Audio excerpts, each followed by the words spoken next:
Selamat pagi Bapak dan Ibu, orang tua anak didik kami, dan anak didik kami yang kami cintai, dimanapun kalian berada sekarang, dan Bapak Ibu guru di SDRK Budi Luhur. Di pagi hari ini, sebelum kita melaksanakan ujian kita akan mengikuti renungan singkat kita.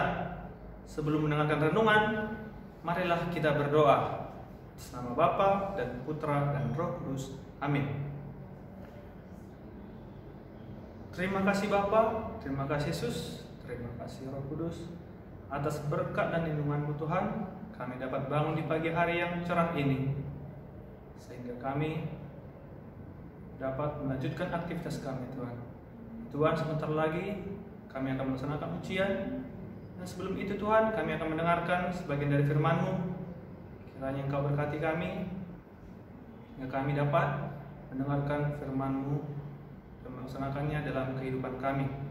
Inilah doa anak-Mu dalam nama Yesus Kristus Juru Selamat kami. Amin.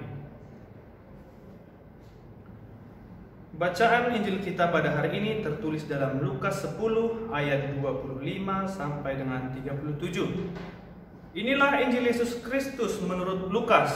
Dimuliakanlah Tuhan. Pada suatu ketika, seorang ahli kitab berdiri hendak mencobai Yesus. "Guru, apakah yang harus kulakukan untuk memperoleh hidup yang kekal?" Jawab Yesus kepadanya, "Apa yang tertulis dalam hukum Taurat? Apa yang kau baca di sana?"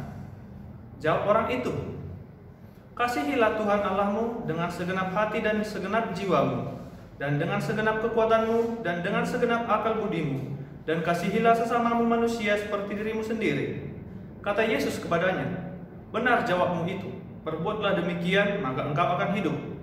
Tetapi untuk membenarkan dirinya, orang itu berkata lagi, "Dan siapakah sesama aku manusia?" Jawab Yesus, "Adalah seorang yang turun dari Yerusalem ke Jeriko. Ia jatuh ke tangan penyamun-penyamun yang bukan saja merampoknya habis-habisan, tetapi juga memukulnya, dan sesudah itu meninggalkannya setengah mati. Kebetulan ada seorang imam turun melalui jalan itu. Ia melihat orang itu, tetapi ia melewatinya dari seberang jalan. Demikian juga seorang Lewi datang ke tempat itu. Ketika melihat orang itu, ia melewatinya dari seberang jalan. Lalu datanglah ke tempat itu seorang Samaria yang sedang dalam perjalanan. Ketika ia melihat orang itu, tergeraklah hatinya oleh belas kasih. Ia pergi kepadanya, lalu membalut luka-lukanya. Sesudah itu menyiraminya dengan minyak dan anggur. Kemudian ia menaikkan orang itu ke atas keledai tunggangannya sendiri, lalu membawanya ke tempat penginapan dan merawatnya. Keesokan harinya ia menyerahkan 2 dinar kepada pemilik penginapan itu. Katanya, "Rawatlah dia, dan jika kau belanjakan lebih dari ini, aku akan menggantinya waktu aku kembali." Menurut pendapatmu, siapakah di antara ketiga orang ini adalah sesama manusia dari orang yang jatuh ke tangan penyamun itu? Jawab orang itu, "Orang yang telah menunjukkan belas kasih kepadanya." Yesus berkata kepadanya, "Pergilah dan lakukanlah demikian." Demikianlah Injil Tuhan, terpujilah Kristus.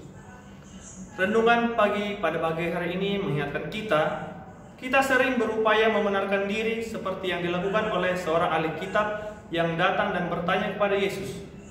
Penginjil Lukas menulis, "Tetapi untuk membenarkan dirinya, orang itu berkata lagi, 'Dan siapakah sesama aku manusia?'" Pembenaran diri merupakan sebuah mekanisme self-defensif, pembelaan diri. Orang yang suka membenarkan dirinya cenderung sombong, egois, tidak mau menerima diri apa adanya, memaksakan pendapat dan pikiran pribadi kepada orang lain. Orang yang suka membenarkan dirinya juga cenderung tidak terbuka, kurang jujur, dan kurang menghargai sesuatu atau sesama. Marilah kita membenah diri untuk mengolah aspek ini dalam pergumulan hidup kita. Kita juga memohon kepada Tuhan melalui Bunda Maria sehingga kita dapat menjadi orang Samaria di zaman modern ini. Jadilah kita sesama bagi sesama kita, sesama manusia. Itulah inti dari renungan ini. Oke, untuk mengakhiri renungan kita akan berdoa. Nama Bapa dan Putra Roh Kudus. Amin. Terima kasih Bapa, kami sudah mendengar sebagian dari firman-Mu. Kiranya firman-Mu dapat kami dengarkan dan dapat kami pahami, sehingga kami dapat mengaplikasikannya dalam kehidupan kami. Kiranya Tuhan kami bisa menjadi sesama manusia bagi sesama kami ya Tuhan. Sama manusia yang menjadi penolong bagi teman-teman kami. Ketika kami di sekolah, kami menjadi manusia yang selalu menolong teman kami, tidak membiarkannya kesusahan. Itulah tujuan dari firman-Mu ini ya Tuhan. Ya Tuhan, sebentar lagi anak-anak kami akan melaksanakan ujiannya ya Tuhan. Kiranya Engkau berkati, berikan roh kepintaran dan roh kejujuran akan melaksanakan ujiannya dengan jujur ya Tuhan. Hanya ini anak-Mu ya Tuhan, kami berdoa melalui anak-Mu Yesus Kristus, Juru Selamat kami yang hidup. Amin. Salam Maria penuh rahmat, Tuhan sertamu, terpujilah Engkau di antara wanita dan terpujilah buah tubuhmu Yesus. Santa Maria Bunda Allah, doakanlah kami yang berdosa ini sekarang dan waktu kami mati. Amin. Kemuliaan kepada Bapa dan Putra dan Roh Kudus, seperti pada permulaan, sekarang dan selalu dan sepanjang segala abad. Amin. Atas nama Bapa dan Putra dan Roh Kudus. Amin. Selamat ujian.